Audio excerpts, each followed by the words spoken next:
Welcome to the show, Brain Health, Unchaining Your Pain, and I'm really excited to have fabulous guest Tom Ruwitch on the show today. Welcome to the show, Tom. Thank you so much, Ruth.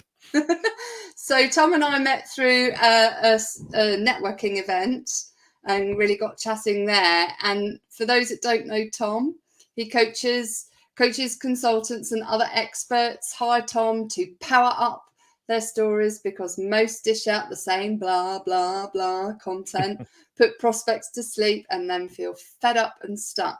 So Tom helps transform content from boring to brilliant, turn marketing from frustrating to fun, and convert results from pitiful to profitable, which I'm sure many of us can do some help with from an entrepreneurial perspective, because we all have to go up that learning curve, don't we? Absolutely. Yeah. So I'd love to know, Tom, what is it that you are passionate in life about right now? Well, in the short term, I'm passionate about the fact that my 25-year-old son is going to be driving in from Colorado this week and visiting. So, family, just that's the most important thing for me, and that's the short-term thing. On the long term, in terms of business, I'm passionate about the fact that I'm expanding my coaching program, which we call the Content Transformation Academy. That's designed to do all those things that you said: transform content from boring to brilliant, and the process from frustrating to fun. And we're taking steps right now to expand enrollment and to really take the program to a different level. So I'm very, very passionate and excited about that. And I think it's so important because it's so easy to write blah blah blah boring content Oh yeah. on social media, and just not really, people just skip over it, and you don't attract people at any emotional level for them to want to continue reading it. And it's really a skill to learn how to tell a story in a way that makes people want to listen. Yeah. And I was Go just ahead. going to say, especially with social media expanding, we have this huge overload, don't we, of content. And so it's really important that your social media content actually attracts people to want to read more, and doesn't put them off from the first sentence or two. Yeah, very true. And it's about social media, it's about email, it's about your website content, your videos, any content that you're putting out there. And so many people soldier through. They think that they need to do it, and they're probably right that getting out there with good content is important. They think they need to do it. They kind of know that what they're putting out there is not exciting people, and is sort of the same old blah blah blah content, and so the process becomes a slog. It's not fun. You feel like you're in this maze, and it contributes to the sorts of things that you focus on in your work. It makes people feel less than. It makes people worry that they're imposters because nobody is responding to them. And the fact that you talked about it being a skill, it's learnable. So many people think that creating content, especially creative content, story powered content, is magic. You have to be a creative unicorn and tap some magic well of creativity. And I hear all the time from people, I'm not a creative person, Tom. But no, it's a skill. It's about systems, and it's about discovering what makes your prospects tick, building and assembling content in systematic ways. And these are skills that you can develop and learn and nurture. And a lot of the work that goes into this is stuff that can be delegated as well.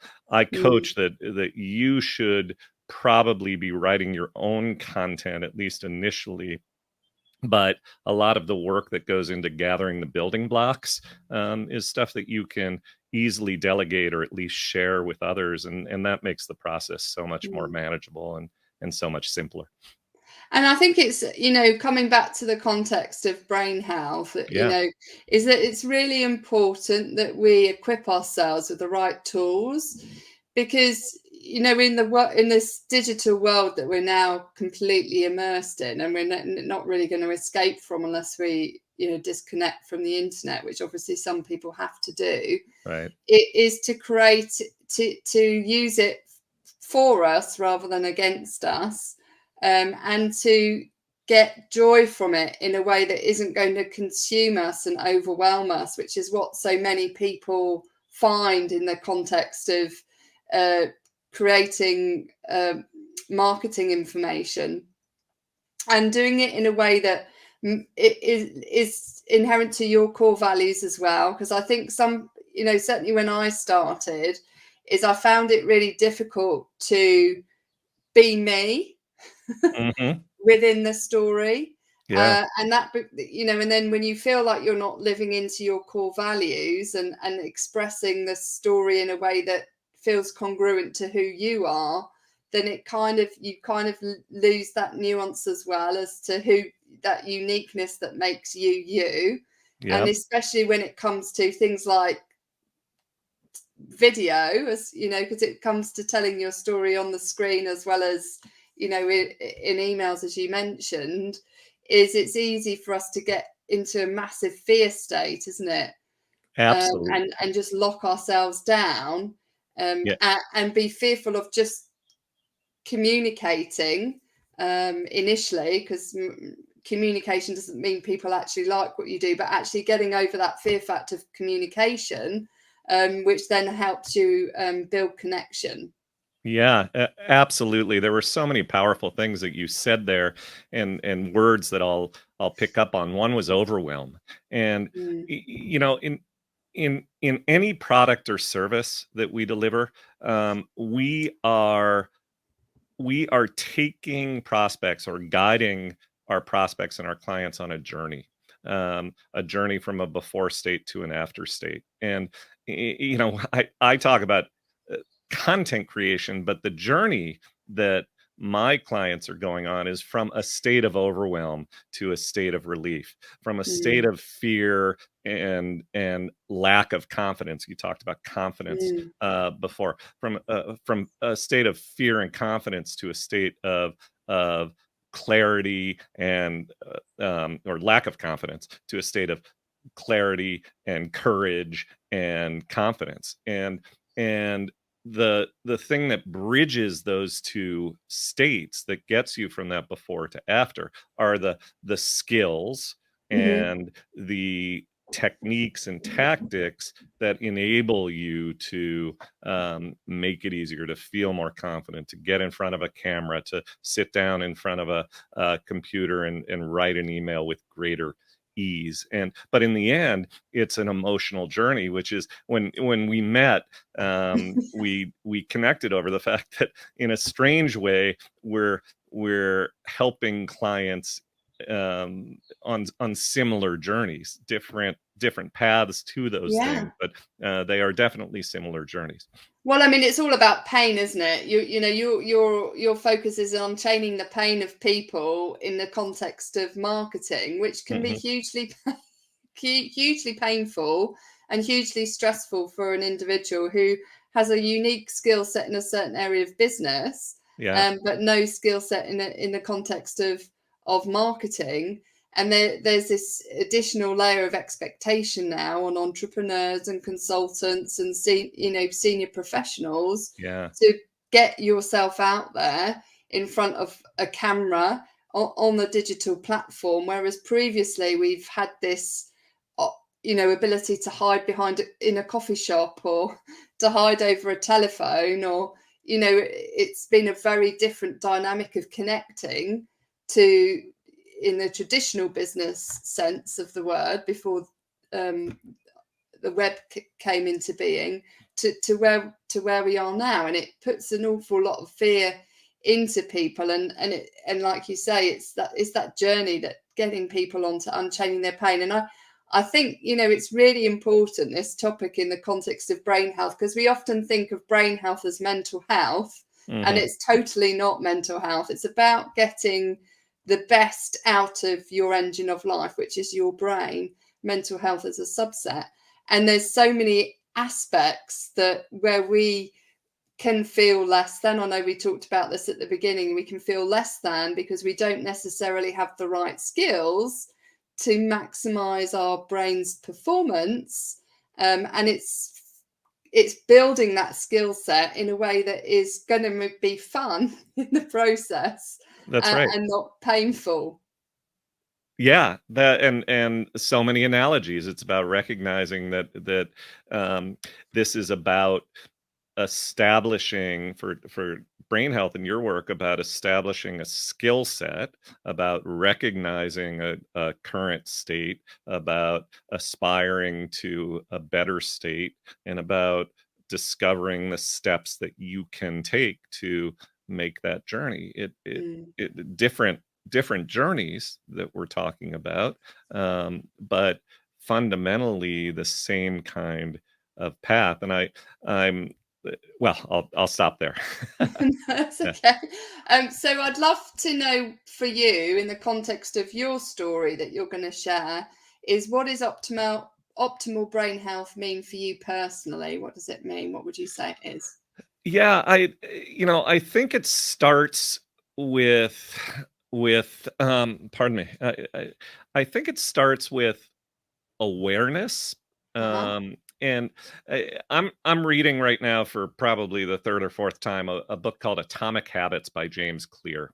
Okay, And yeah. it's an outstanding book about habit formation, and he makes the point that you can't break a bad habit unless you're aware of it, Mm-hmm. and you can't really establish a good habit also unless you're aware of the path that you wish to take. And I think that with brain health, um, so many people are are unaware are unaware that um, this is something they can work on and should Mm. work on, and that investing in it has benefits. So awareness is the first point, um, and then I guess the second thing I would say is that brain health means, to me, not being ashamed of the the moments where I'm not as strong, not feeling as good as I should, whether that's in terms of my confidence, my focus, whatever the case may be. It I have a lot of people in my family who have had various struggles. Mental health, I understand, is a subset of this all, but Mm-hmm. I'll talk about mental health for a moment. People I'm very close to who have suffered from bipolar disorder, Mm-hmm. seasonal affective disorder, things Mm-hmm. like that. And and as I've watched those journeys, the metaphor is a pendulum in many cases, that you're swinging from a manic state to a depressed state, and that pendulum for somebody who's suffering from bipolar disorder is just a much wider swing.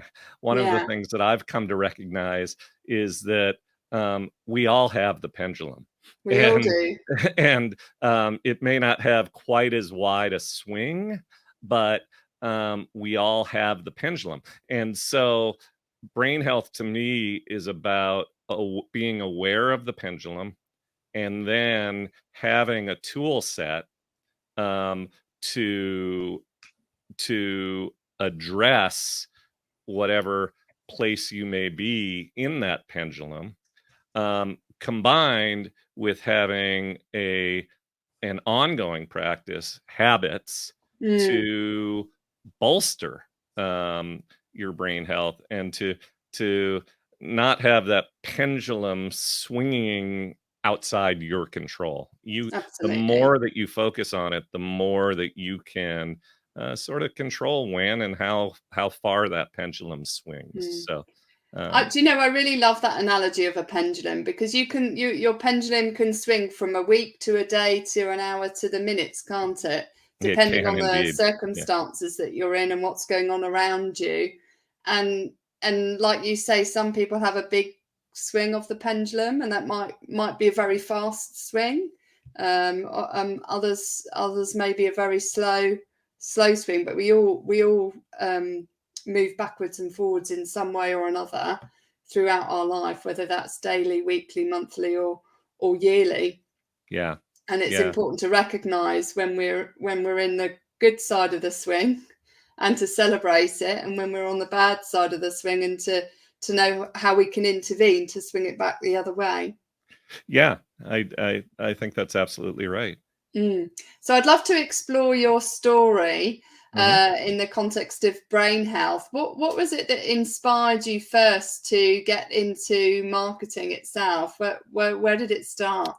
Wow. Well, I've been a marketer for a long time. I worked for 10 years as a journalist, as a newspaper reporter, um, in the 90s, and in many ways, of course, I was a storyteller. That was Yeah. a business where I was um, meeting people, learning their story, sharing their story, trying to understand what was relevant and important to the audience with which I was connecting.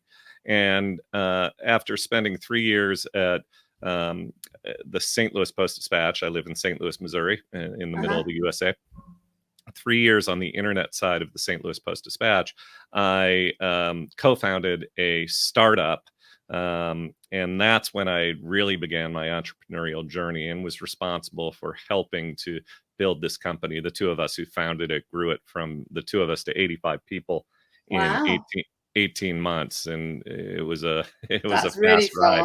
fast. And um, out of that, I became, fascinated about the different channels and how marketing had evolved. The newspaper industry was dying at that Yeah. time in the late 90s. The old display advertising models that were driving revenue for newspapers and for broadcast media were dying, and things were beginning to shift. And what the internet enabled was much more of a direct conversation between seller and Mm. buyer.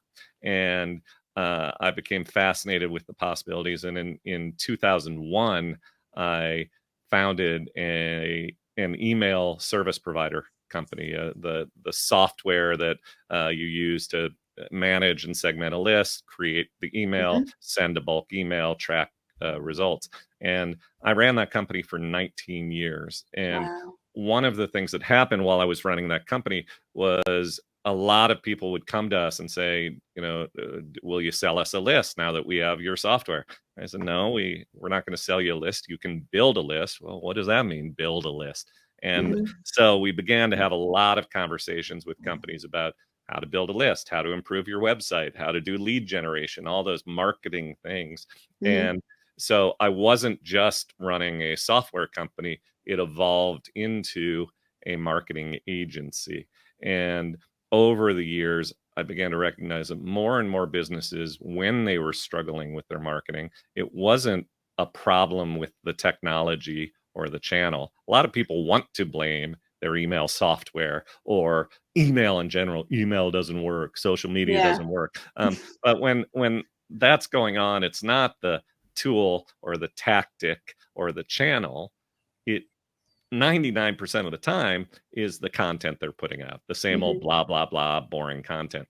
And so in 2019, I sold MarketVolt, the email marketing company, Yeah. and hung my shingle as Story Power Marketing, and now I'm helping with that. So that's the journey into the long journey into Mm. marketing and where I am today. And I know in your content you focus on the inner game, which is like mindset and brain health, and not just marketing strategies and tactics. Why is that for you so important? Why does it matter to your clients? Well, I have a story about how I personally got to that, but I'll talk about my clients first for a second, because you mentioned a moment ago that we were talking about fear, Yeah. and oftentimes, most of the time, when we're selling a product or service, it doesn't matter whether it's a pack of chewing gum or whether it's brain health or whether it's marketing services. When we meet our prospects where they are, they're going to be in a state of frustration, fear, struggling, so on and so forth. And so you have to meet them where they are and reflect in your own content and marketing that state, but be very clear about the fact that there's a bridge to something to which they can aspire and get to the other side. And when I talk to a lot of coaches and consultants and experts about that, the response that I will often get is, "Oh, I don't want to do that. That's fear-based marketing. And I don't want to manipulate people." And then the conversation that we'll have is, well, it's not manipulation if or at least it's not unethical if if you are providing a real solution. The difference between unethical manipulation and ethical persuasion is intent. If you intend to serve, then And help people get to new state. help people get to new state, then meeting them where they are, taking them by the hand and guiding them across the bridge is a valuable service, and persuading them to take that journey with you is a gift, not an Yeah. act of unethical manipulation. I just want to pause you there, because I think it's really important to really nail this for people. Yeah. Is that it's like you hire a guide to take you up a mountain.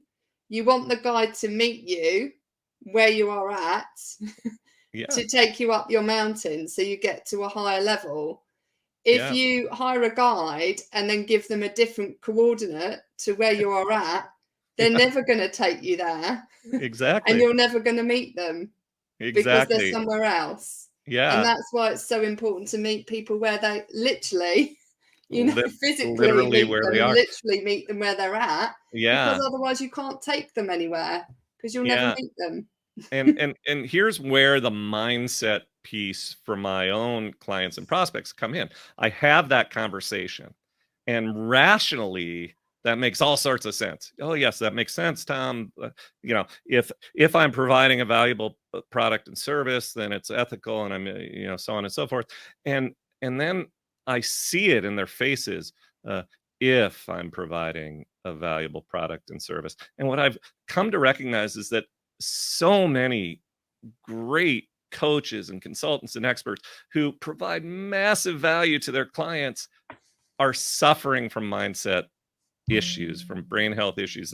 They imposter syndrome, the perfection problem of Yeah. procrastination, limiting beliefs, whatever paradigm you want to apply to it. They are stuck in their own self-doubt, their own pain, their own lack of belief, their own lack of confidence. And so when I launched this business, I began to share with my clients a variety of tools and tactics that I've been applying in my own life, recognizing that in order for you to really succeed and to carry forward, you have to be aware of the issues that you're struggling with. You have to recognize when the pendulum is swinging. You have to have a tool set to address it. And the thing that I say to my clients is that, look, I'm not the expert in how to do these things. Call Dr. Ruth or call somebody else if you really want to lean into it. But my recommendation is lean into it in some way. Get the tool set, study it. We people call me to diagnose and fix their content. People, my inbox right now is filled with people asking whether I want them to diagnose my search engine optimization and fix my searchability. We invest so much time and money in tools and tactics to fix our marketing, to learn time blocking and operational efficiency, to study management and get better as managers. And yet so many people are hesitant to invest in A, being aware, and then B, doing something about brain health, mindset. It might be mental health issues. And that hesitance is a shame. I have my own story regarding that. I'd love you to share your story, because I know that you were resistant and hesitant initially, weren't you, in the context of Very, personal development? very, very resistant. And and I'll share with you a story from just this past month, that even with my awareness and my buy-in to this work, I still suffer from some of the ghosts of that resistance. When we met, when you invited me in to be a guest on your podcast, I began to listen to your podcast, and I began to read the show notes, and you read the show notes about this guest who was a high level executive and then had this breakdown, and that guest who suffered from this thing, and there are a lot of really meaningful and powerful stories. And I realized that my initial reaction was to recoil a little bit and say to myself, well, I haven't had a breakdown. I'm not the right person for this conversation. And that's the old resistance thinking of feeling like this is a binary thing. You're sane or you're not sane. You've had a breakdown or you've not had a breakdown, which completely denies the idea that no, it's a continuum. We're all on this pendulum. It's not yes or no. Which is often what we think of in mental health, right? Is mental health is I'm okay or I'm not okay. Or brain health. My brain is healthy, or my brain is not healthy. I've got my act together or I don't have my act together. It's not a binary, the switch is on or the switch is off. But I absolutely operated from that mindset when I was young and more egotistical and so forth. And I had a mentor, this is back in the 90s. I had a mentor who encouraged me to do mindset work, and he was similar to how I am now with my clients. He wasn't prescribing a particular thing, but he was saying there are things that you can do, people you can read, the practices you can adopt, and I wanted nothing to do with it for two reasons. Number one, I was stuck in this notion that it's a binary. I'm not broken. Why should I do this? And to do this is an admission that I'm broken. So I was stuck in that thinking. And the other thing is I was influenced wrongly by a cultural phenomenon here in the United States, Saturday Night Live. There was a character played by Al Franken named Stuart Smalley. And Stuart Smalley was basically mocking life coaching, or at least bad life coaching. And Stuart Smalley was this pathetic character who would sit in front of a mirror and utter these cliched self-affirmations. And he was portrayed as this loser. And so when my mentor would talk about, maybe meditation, self-affirmation, things like this, I'd be like, I ain't doing that Stuart Smalley crap. And it really I don't want to blame Al Franken Saturday Night Live or whatever for this, but you labeled everything to Stuart Smalley. yeah, and it was easy for me to do because I was already stuck in this other resistance, and I'm not broken, I'm not Stuart Smalley, and it really took me some time. um Early 2000s, I guess, is when I began to adopt some of these practices much more diligently. And so it's been a 20 plus year journey for me to really um, understand and work on this. And it's a continuing journey. Yeah. That's part of the lesson as well. Yeah, you just triggered a memory of mine actually. When I was first starting out as an entrepreneur myself, I remember flying to the States Hmm. and talking to the chap on the plane. I've no idea what his name was, and we were talking and talking about what my bit of my life story. And he said, "Oh, you need a life coach." And this was back in the early 2000s. I had no idea what a life coach was. I was like, "Oh, that sounds interesting," but really parked it, no idea what it meant at all in any way, shape, or form, and just went busy on my difficult entrepreneurial journey, trying to learn the ropes of being a new entrepreneur. And it wasn't until I hit a wall in business that I realised the importance of coaching. And I was in the not okay bracket. But Hmm. my goodness, if I'd just listened earlier on, and not just to be okay, but to feel extraordinary, is what brain health is all about. Is getting the best out of you, Yeah. and enjoying life and living it to its fullest in whatever way that looks like for yourself personally. Yeah. It would have been different. Yeah, and the way you just frame that, it's about a journey from good to great, great to greater, and so forth. We all have strengths, and it, the the problem with my resistance, my story, and so many others who still are stuck in this similar kind of resistance Yeah. is that there's shame associated with this idea that you're surrendering, that you're admitting that you're broken.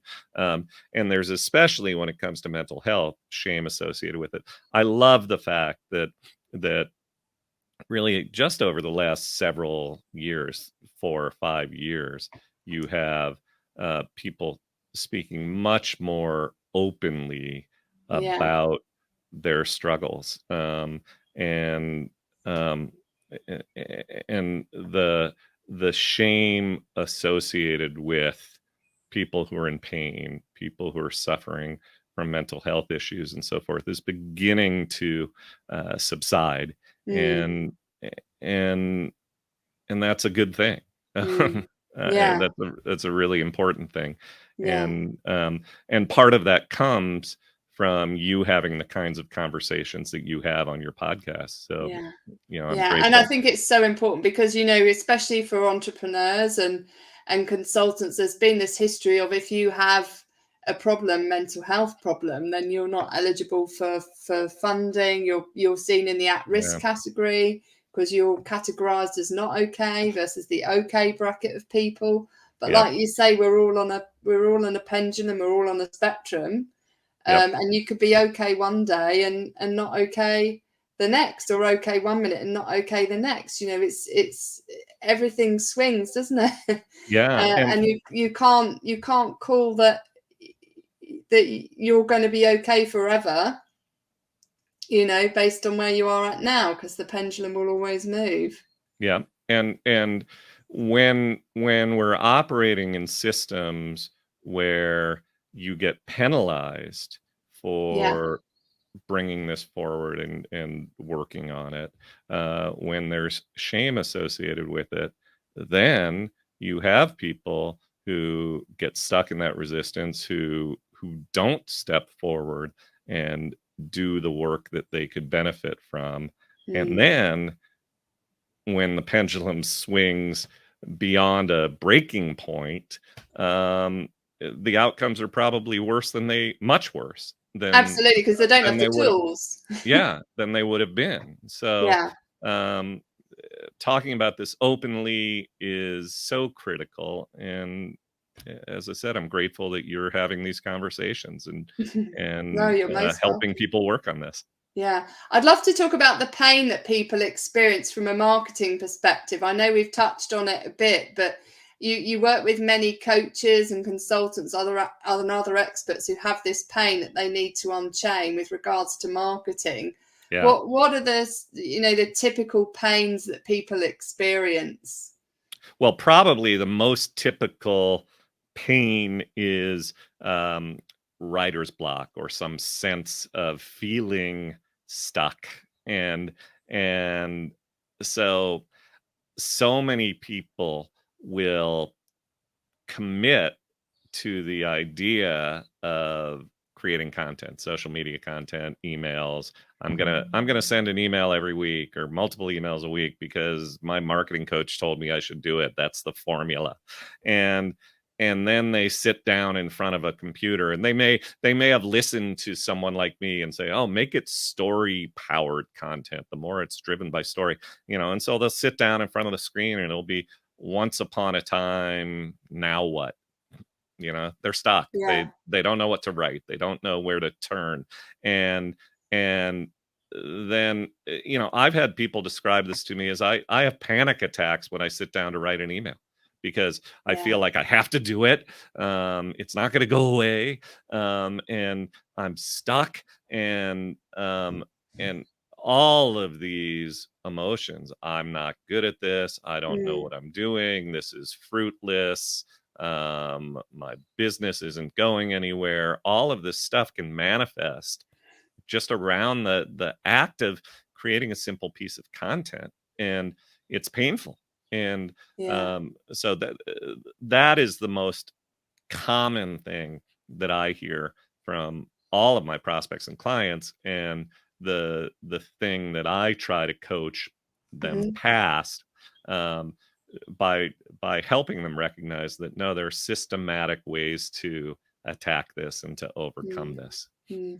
And almost as if people go into a freeze state, rather Absolutely. than run towards the threat, which some people do, in a defensive rage kind of reaction, that they Yep. just go for it, is Yep. often people just freeze They because they of the fear factor and it activates their amygdala. Yeah. Yeah, absolutely. They freeze on both ends of the process. So I was talking about, writer's block, blank page, but then a lot of them will soldier through and even adopt a lot of the skills and know-how to get to an almost finished product, what they think is an almost finished product, and they freeze on the back end of the process. Yeah. Fear factor. They are afraid to release their work. I tell a story about Leonardo da Vinci, and Leonardo was commissioned by monks in some Italian town to do a big painting of the Adoration of the Magi, back in whatever century that was. And he made this painting, and got it finished almost. And then he kept tinkering with it. He didn't release his work, and the monks got so fed up that they went and hired this other guy, and the other guy did the painting, and it's finished and it's hanging wherever wherever they hung it. And art historians compare Leonardo's unfinished work to this guy's finished work, and they all say Leonardo's work is a masterpiece. This other guy's work is good, but not a masterpiece. And but the moral of the story is, that guy finished the work and got paid, and Leonardo didn't. And the perfection problem Yeah. is a real thing for a lot of content creators. They won't release their work because they fear, how will people respond? Is it it's Hmm. it's not good enough? Oh, you know, give They yourself can't permit. respond if you don't release it. Exactly.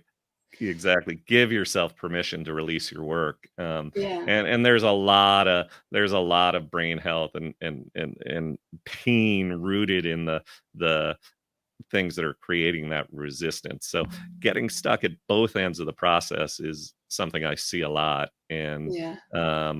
again, it's about that journey from a lack of confidence and fear to clarity and confidence and courage and so forth. There, Yeah. you can take that journey.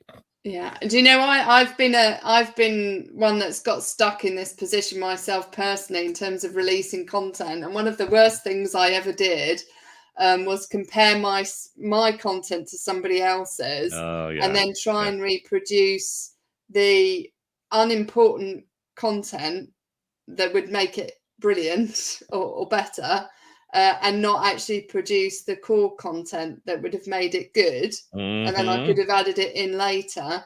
And so it got delayed and delayed and delayed. yeah, But I know when I've done content that I've forced myself to release it by actually releasing the first drip feeding release. hmm So you have to make the next piece yep, after that, then it gets done. It might not be perfect, but you refresh it because it's out there yeah, when you need to. Once you get the feedback, it's so easy to fall into that first trap of comparing and then saying to yourself, well, this is not enough. yeah, I need to be like this person who's up here on a pedestal and I'm down here, so I need to, but ultimately you have to climb this ladder to get to that height, and you can't just do it in one big leap. So you yeah, have and to be prepared to do that work and keep doing it. exactly. And what you're describing is about habit formation. Yeah. So getting in that habit of just doing the work and releasing the work is um, it is a skill. There are steps to take in habit formation. If you've not read Atomic Habits, I recommend it. It's a great Yeah. book. And this idea of comparing yourself to others, I know a coach, high-end executive coach, works with individuals, works with teams, is really brilliant, and runs a seven-figure business. And this guy was constantly getting stuck comparing himself to Tony Robbins. All mad, I would hear him talk about the fact that, oh, Tony Robbins said this in an email and that's wrong, and I can't believe that guy is making all this money and blah blah blah. It's like, dude, you are running a great business and you are helping all sorts of people, and you don't need to frame up your whole sense of identity in comparison to this guy you have no control over, and Yeah. no control over his audience. And Yeah. we do it all the time. I mean, Absolutely, and it's the thief of joy, they say, isn't it? Comparison there is the is, thief of joy. yeah, Not only you're trying to be someone you're not, because you're never going to be someone else, but you're forgetting to be who you are from a uniqueness perspective, and taking away exactly, your personal power by not being just you, yeah, which is precisely. which is so important. I'd love to dive into the fun facts before we transition back to brain health in the context of marketing. So this is the 5 pillars of brain health, remembered by the mnemonic FACTS, which stands for feelings, actions, connections, thoughts, and surroundings. So first one, feelings for you. What's the funniest or most embarrassing thing that has ever happened to you? It's funny that you asked that question, because I don't know when this episode will be published, but we are recording this episode the first week of May. It's what, We May are, yeah. 3rd? Yeah, and so Thursday is May 5th, Fifth. and um, I have a resistance around foreign languages, uh, and so it was Cinco de Mayo. I was younger, in my 30s. We were out at a bar enjoying Cinco de Mayo, and it happened to be on a Friday, and um, and I said something to the effect, to a big group of people. We had 10 people around a table, margaritas, the whole bit. And I turned to the whole group and it was silent. Everybody heard me. I said something to the effect of, yeah, we should go and have get together for Cinco de Mayo every year. And somebody made the comment, well, yeah, it helps that it's a Friday. And I said, yeah, it's on the first Friday every month, isn't it? And somebody said, no, it's on the 5th of May every year. I said, the 5th of May. And so for those of you who don't know Spanish, Cinco de Mayo, 5th of May. And it's one of those tiny little embarrassments that I didn't realize. I just thought Cinco de Mayo was the first Friday of May every year, not on the 5th of May every year. Totally small thing, but it was an embarrassment that I carry with me for 25 years. Every year Wow. when Cinco de Mayo comes, I remember that time where I, idiot Tom, not knowing his Spanish, had no clue what Cinco de Mayo meant. So that's. Well, I don't think you'd be alone on that. Yeah. I don't think very many people would connect. Connect it. So I'm sure you're not alone in that boat. Yeah. So those of you listening, if that's now news to you that Cinco de Mayo is the 5th of May, I didn't mean to call you an idiot. I'm sorry. Well, I think, from a language perspective, it's very easy for us to not pick up on those nuances, isn't it? And yeah. And because if it's not your first language, why would you think it actually means something if you don't speak Spanish? Yeah, it's true. You wouldn't know, would you? But there is a interesting lesson in that rationally it's like, oh, okay, I didn't know what 5th of May meant.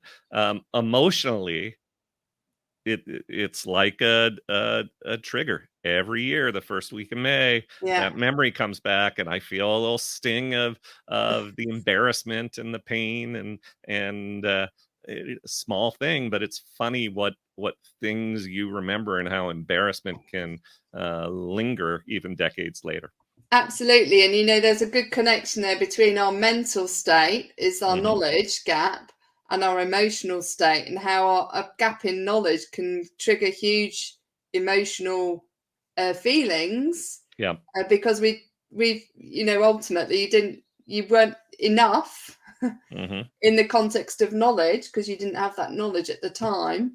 Yep. And then that made you feel less than.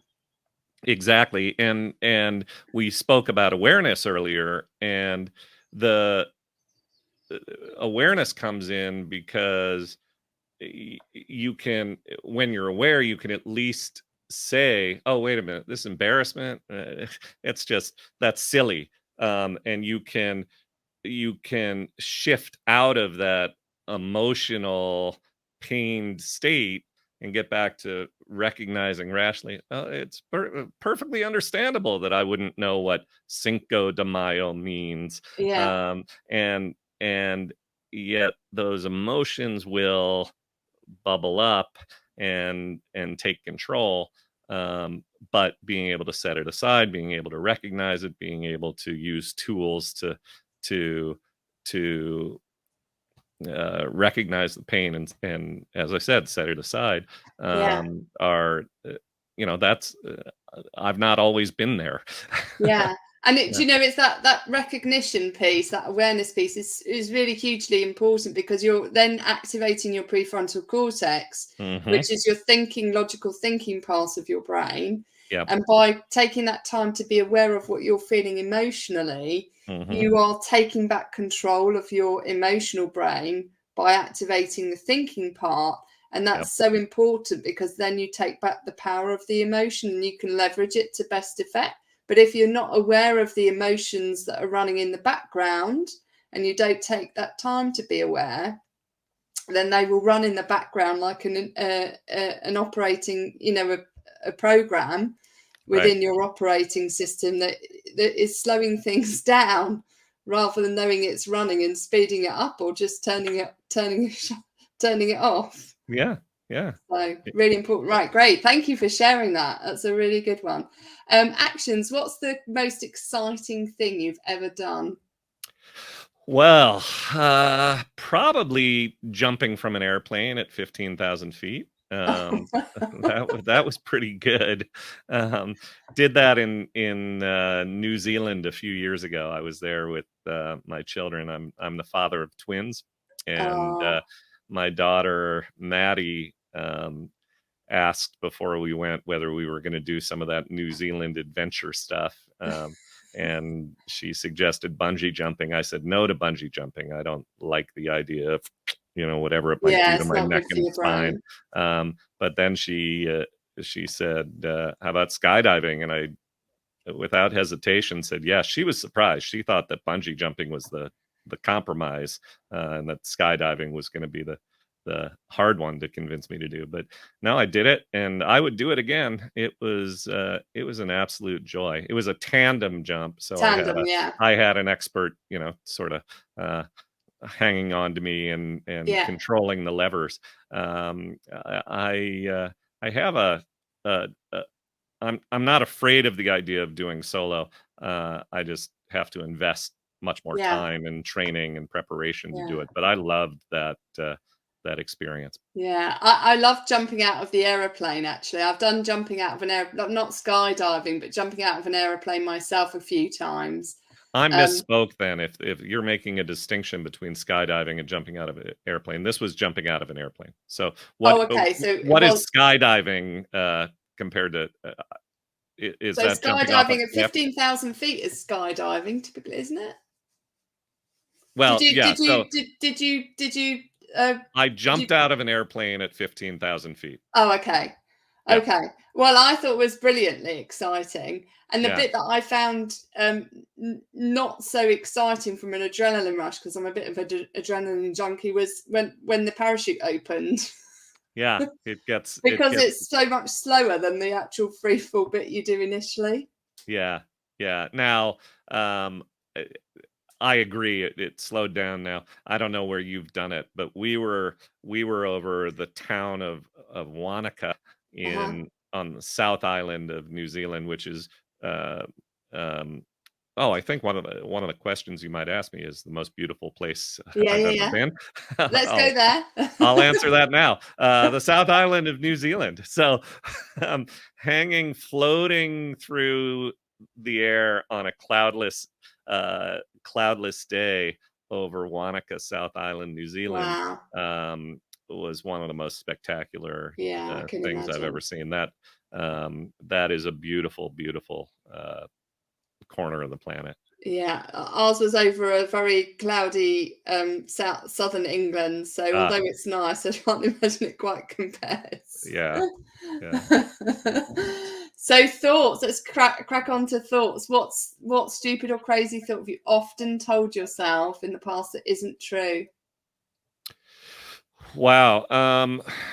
You know, I have I've suffered from imposter syndrome. I've Uh-huh. told myself that I don't deserve to be here. I'm not good enough. Um, uh, I'm gonna be found out. It's been a long time since I was stuck in that sort of uh, emotion, but uh, one of the things that I've come to recognize also is that those emotions, just like that Cinco de Mayo thing, they can come and visit you um, from time to time, and even when you're uh, in a great state of flow and achieving at a high level and at a rational level, very clear on the value that you bring, every once in a while those thoughts can creep into your mind. I'm Yeah, much more skilled at recognizing that that's BS and yeah, setting them aside. But to my point, and really the whole theme of this conversation, I'm much more skilled at that because I put in the work to get skilled at that. yeah, yeah. And do you know? recognizing those thoughts and that imposter syndrome, and we call it automatic negative thoughts, it really is a skill, and it's something that we don't get taught when we're young. We have to learn it often the hard way, or we don't learn it at all. And those thoughts can really steal our mind and steal progress. And it's like learning to ride a bike. Is you have to practice at recognizing those thoughts in order to squash the ones that aren't true. Yep. And take back control and get that pendulum back swinging the way you want it to go. Yeah. Yeah. So thank you. And when I'd love to know, did you have those thoughts when you were growing your business as well? And you know, the imposter syndrome. Well, I had those thoughts, you know, 20 years ago when I was starting the email marketing company and kind of building an agency around it. Those thoughts would bubble up more frequently. By the time I sold that business and started Story Power Marketing, I was fully confident in the work that I do and the value that I bring, in part because I had a significant track record. You know, one piece of context, that business I was referring to earlier, that we grew from 2 to 85 people so quickly, we raised a lot of venture capital. We were growing the thing, and it was on the right trajectory. But this was the first great .com wave. We're talking 1999 into 2000, and here in the States, and I think worldwide, a lot of money came into the startup community, and then when the bubble burst, a lot of money was pulled out of the startup community, and there wasn't great discrimination both on the inflow and the outflow between companies that were good and companies that were bad. There was just a lot of movement of money, and so we lost some funding we were expecting, and we had to sell the company, and it didn't work out for investors. So I had been in a position where I had to lay off people. It was a massive blow to our egos and our reputation as business people, and that was the context in which I was starting the business. And so in reflecting on that, I can understand why, as I was beginning to grow the next business, I had more frequent crises of confidence than I have now. Yeah, and you know, that's really understandable as well, isn't it? You know, because you've got those experiences that weren't necessarily as ones that served you, and if you didn't have the right tool set to say no, it was, you know, this was not my fault. This was not on me. This was the, you know, just the consequences of the .com crash. Yeah, it's hard to disentangle the two, isn't it? Yeah, and it was a journey not only to discover that this was not my fault, but to discover that this was no one's fault, because I was stuck in anger and finger pointing as well, for a couple of years, at least 2-3 years after it happened.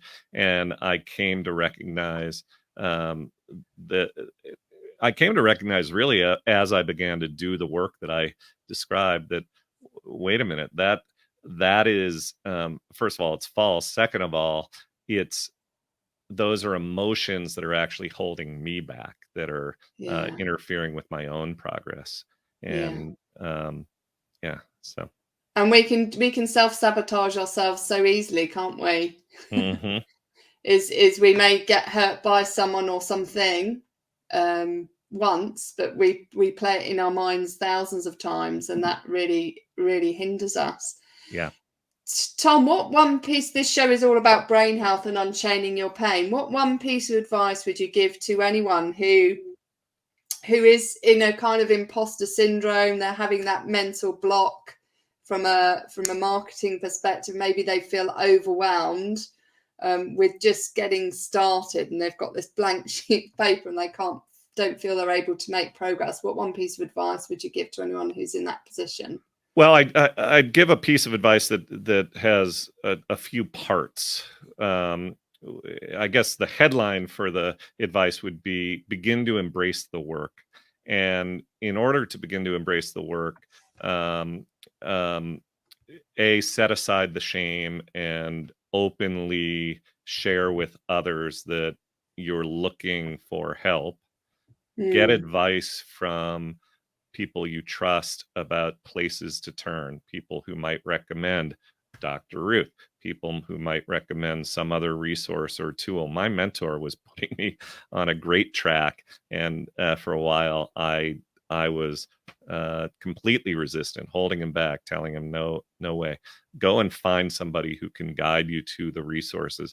And before you invest in another tool to help you become a better marketer or a more productive person or whatever it may be, begin to invest in tools and resources that can help you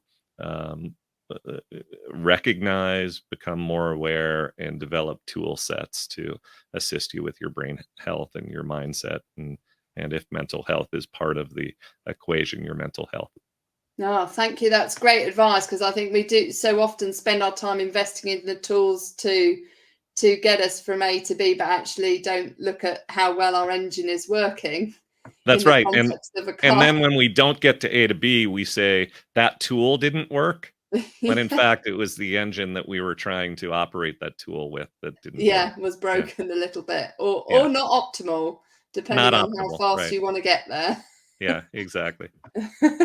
Tom, it's been an absolutely fascinating conversation, all in the context of brain health, and I've really loved it. How can people get hold of you to find out more about what you do and how you can help them? Yeah, the best thing they can do is go to my website, storypowermarketing.com, storypowermarketing, all one word, .com. And I would encourage you, when you get there, to sign up for the email list. A little overlay page will pop up, and you can join the email list. And that's where I share ideas and tips that are not just informative but entertaining. And if you join the list, you'll get all the information that you need to carry forward with me and learn more. And they certainly are. I love your email content, and I love reading it. So I would encourage people to sign up and learn more about what Tom does. Tom, it's been an absolute pleasure talking to you. Thank you so much for joining me on my show, Brain Health, Unchaining Your Pain, and really sharing your story in how you can help others unchain their pain. Thank you, Ruth. I had a blast. And remember, everyone, you're not stuck with the brain you have. You have the power to make it better. And this show is here to really show you how. I really hope you enjoyed that conversation. Thank you so much for listening. Please be sure to like and share this episode and leave a review on my website or on Apple Podcasts. If you're looking for opportunities to optimize your brain health or unchain your pain from a past trauma, make sure you visit my website, www.ruthmaryallen.com, and use the code podcast10 at checkout to get 10% off all programs. And always remember, you are not stuck with the brain you have. You have the power to make it better. You have the power to unchain your pain and optimize your brain power and performance so that you can win back energy and time doing what you love.